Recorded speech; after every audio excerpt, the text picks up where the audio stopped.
Previously, I've talked about two songs that I believe are perfect. Hotel California by the Eagles has the perfect lyrics, and How to Disappear Completely by Radiohead has the perfect music. Today we have something very interesting because it is a song that I don't know why I consider it perfect, so why would I ever call it perfect?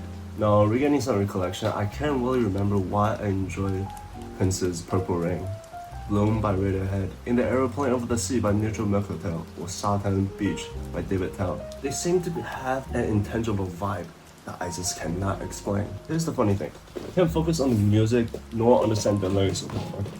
I can't focus on the music nor understand the lyrics without closer inspection. The song is 13 minutes. I couldn't remember the hook. I couldn't remember any section and instrumental arrangement. It sounded like a bunch of guitar and that's all. I couldn't understand the lyrics at all, but why the hell is this song so good? Car Seat Headrest, Beach Life and Death from the album Twin Fantasy.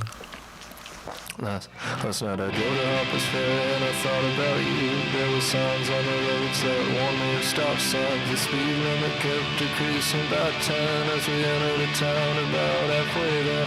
It was almost raining at the train station. We put our hoods on our heads at the train station. We threw rocks into the river underneath the train tracks. And when the train came, it was so big and powerful. I guess we noticed what vibe is initially while bodies move. Have you ever considered why we dance to music? Like the swing jazz back in the days, like King music, EDM, electronic dance music, we dance around. Hard rock and EDM, I would say are cheap because such hype, atmosphere, and instrumental arrangement are meant for you to dance.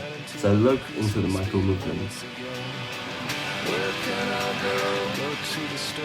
Every tap of finger or feet, any head rolls or bouncing bodies, or the sway of the bodies, out of this count.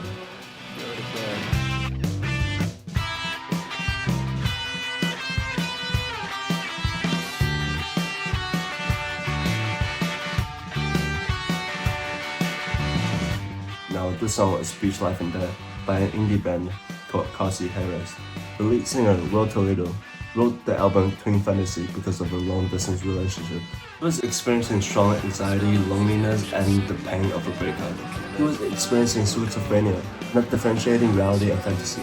From the chaotic guitars and the lyrics, you can see that he tried to act in any way possible.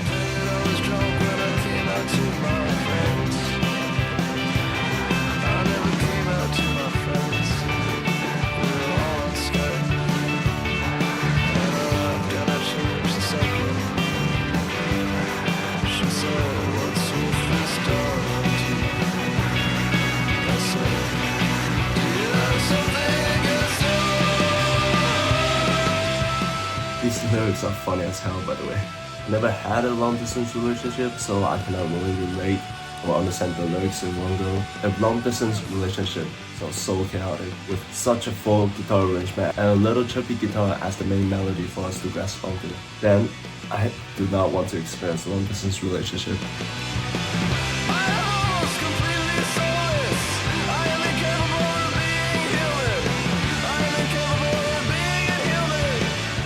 See? Schizophrenia.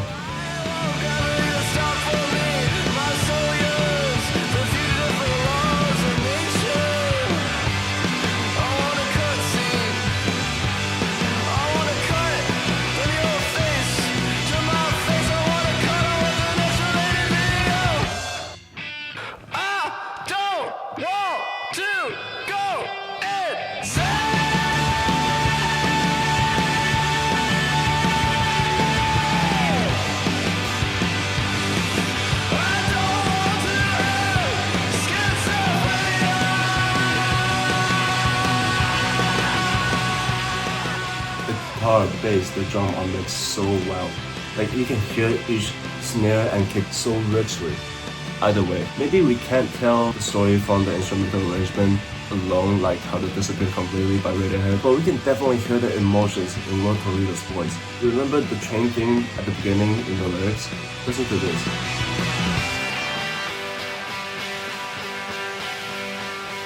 Doesn't this sound like the train slowing down? The wheels running through each plank on the rail. You can hear each of them because the train slowed down, and the song has slowed down to its section B. See how I pause any reaction? The song can make people move. and it can make people stop moving. Because in this section, we anticipate the calm but depressive emotion conveyed through the instruments. Last night I dreamed he was trying to kill you. You see, when you can't understand the lyrics, you can still laugh at a few punchlines. You can still understand the little visual lines and feel related. That is one thing I learned after my music journey. When listening to a song for the first time, I don't pay attention to the lyrics. I only analyze the musical aspect for my YouTube reaction, but no, I don't even want to analyze that. To be honest, I just want to drown myself in the ambience of the song. Whether I move to the song, whether I enjoy the song without understanding anything, with the first sign of this song is a masterpiece.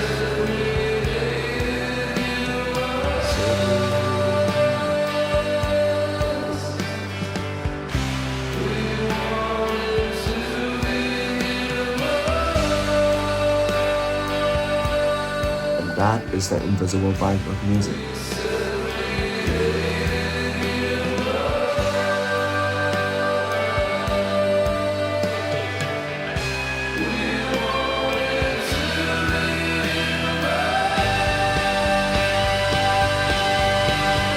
More groceries get eaten, get more groceries get eaten, get more groceries get eaten.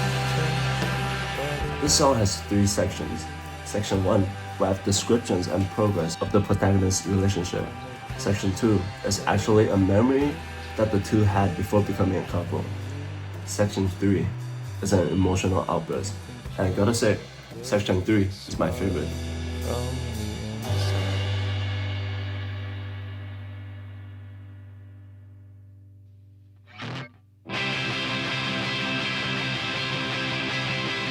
Why is Section 3 an emotional outburst? Because the two relationship was over. Existential crisis, dread of loneliness, mental breakdown, everything was implied through Rotalino's desperate scream.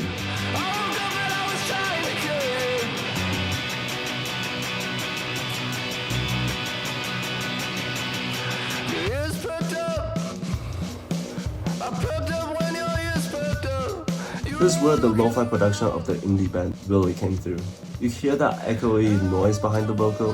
That gave personality and chaos to Section 3. Of course, the band had already joined an indie record label, so they were not completely alone, so they were making that noise on purpose.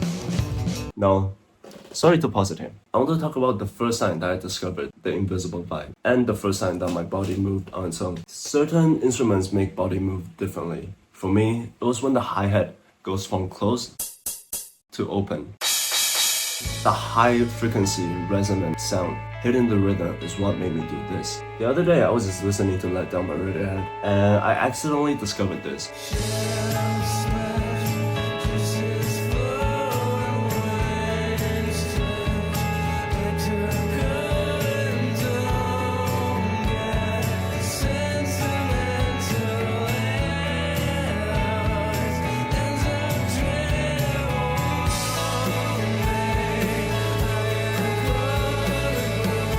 I swear to God, my foot just like moved on itself. Now, take All I Need by Radiohead as another example.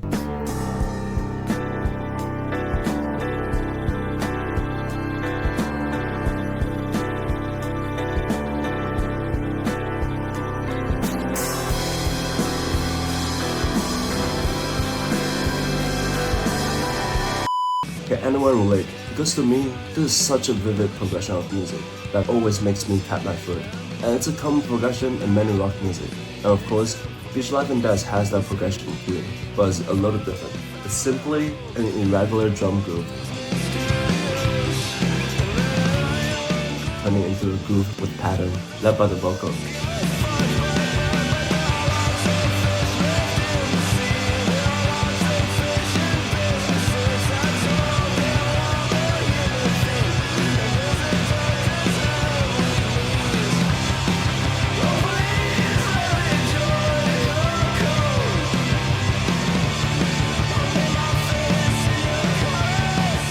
Another way to detect the invisible vibe is when you shut the fuck up and stop doing whatever the fuck you're doing and just enjoying the fucking music with your eyes closed.